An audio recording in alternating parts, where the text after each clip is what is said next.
экранға назар аударайықшы. Бұл жай. Ненің суретін көріп тұрмыз? Күн және жел энергиясы. Алдыңғы сабақты есімізге түсірейікші. Бұл суреттерді көргенде есімізге не түседі? Болашақ энергиясы. Дұрыс, экспо тақырыбы, иә?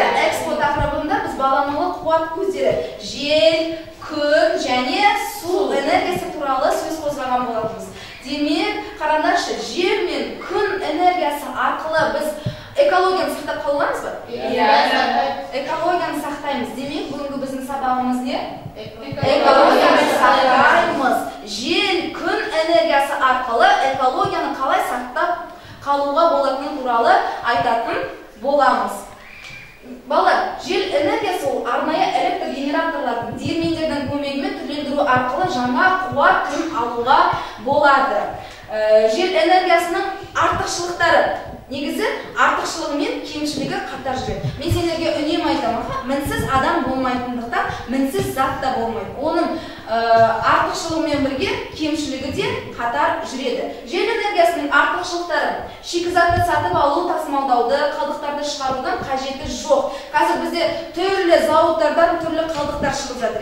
Егер біз жел энергиясын орнататын болсақ, бізде ешқандай қалдықтар шықпайды. Сол арқылы біз экологияны сақтап қаламыз.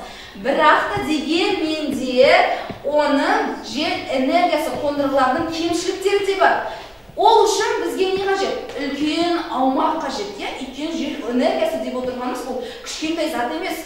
Үлкен аумақ қажет. Одан кейін үлкен қаражат қажет. Одан кейін қондырғылардың шум пайда болады. Ал ол шум эфир кедергілерін тудырады. Адамның және жануарларға кері әсерлерін тигізуі де мүмкін. Сол себепті де біз осы Экспо 2017 көрмесін ұйымдастырудың басты мақсаты, егер де осы қондырғыларды орнатсақ, бізде еліміз дамып, экологиямыз ластанбай, үлкен мемлекеттердің қатарында боламыз деген үлкен сенім болып тұр. Сол үшін қазір мен айтқан кемшіліктерді болдырмаудың амалын іздеуіміз керек. Түсінікті ма?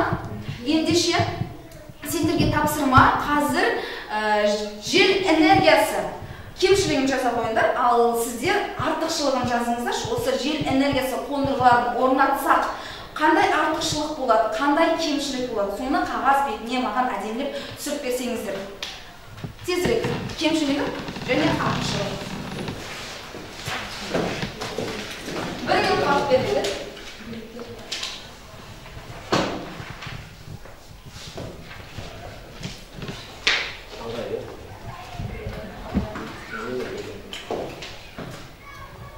Бірлесіп ойланып кеткенде.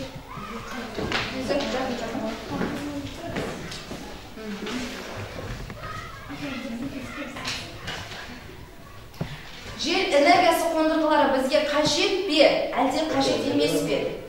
Орнатсақ қандай артықшылық болады, қандай кемшілік болады?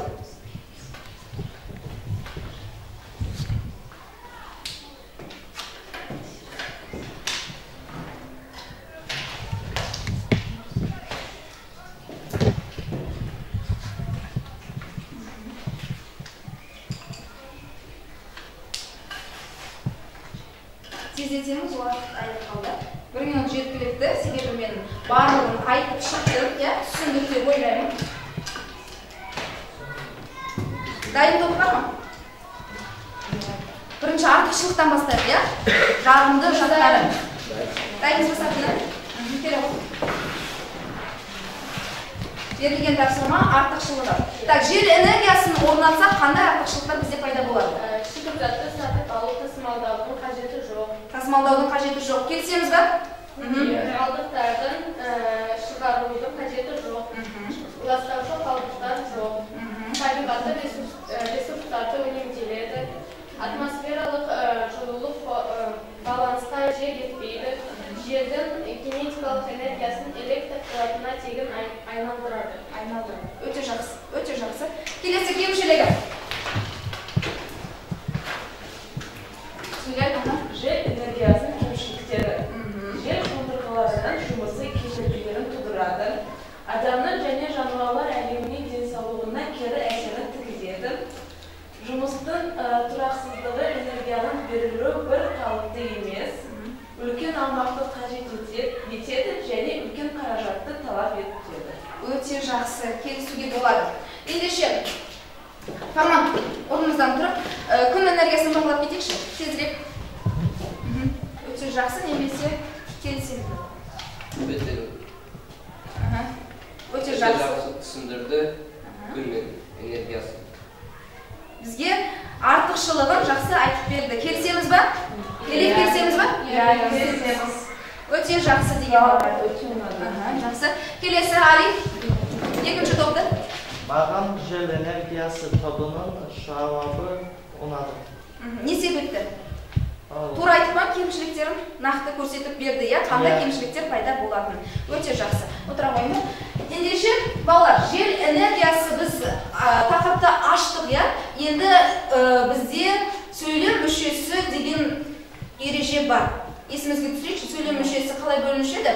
Бөлек Толықтауыш, баяндауыш, бастауыш, толықтауыш, пысықтауыш және анықтауыш. Бұл мүшелер, сөйлем мүшелері. Ал негізі сөйлем өзі қалай бөлінуші еді? Мағынасына қарай жай және құрмалас сөйлем демекпіз. Қазір соны сөйлем мүшесіне талдаймыз, керекті сөзді орналастырамыз, тақтаға шығады бізде Элиф. Тезірек. Қажетті сөз. Оқи ғой сөйлеміңді.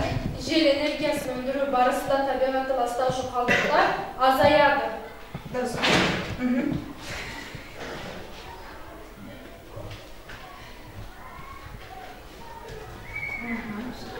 Сөйлем мүшесіне талдай ғой. Не істейді? Азаяды. Не азаяды? Қалдықтар азаяды. Қандай қалдықтар? Табиғатты ластаушы қалдықтар. Өте жақсы. Қашан? Өндіру барысында.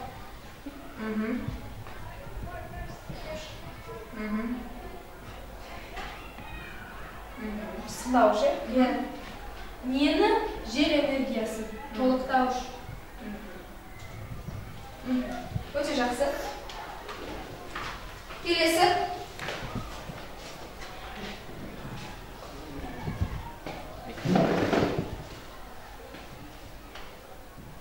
Келесі Фарман, келесі сөйлемді. Жел энергиясы табиғи ресурстарды үнемдейді. Үнемдейді.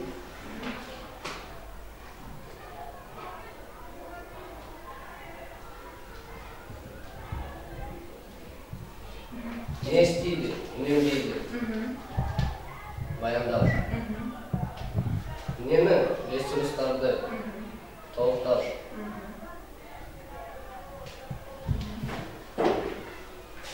Қандай? Табиғи анықтауыш.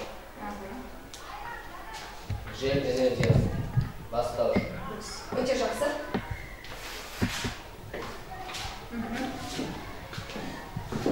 Ендеше,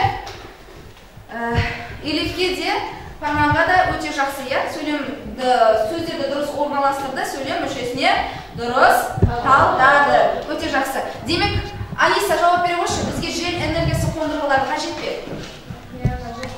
Не үшін? Не себепті? Кім жауап береді? Зуля? Себебі жел энергиясы бізге қажет. Не себепті? Бана артықшылықтарын айттық қой? Қандай артықшылықтар бар еді? Табиғатты ластаушы қалдықтар азаяды. Одан кейін тағы да қандай артықшылықтар бар еді? Шикізатты сатып алу тасымалдаудың Қажеті жоқ. Демек, жел энергиясы қондырғыларын біз не істеуіміз керек? Орнатуымыз қажет. Ендеше, қазір барлығымыз тақтаға шығып, бүгінгі сабақты қалай түсіндік? Білемін, қиындау болды, білемін, түсінемін, қолдана алдым деген оқушы өз-өздерін бағалап кетсе. Бәріміз шығамыз.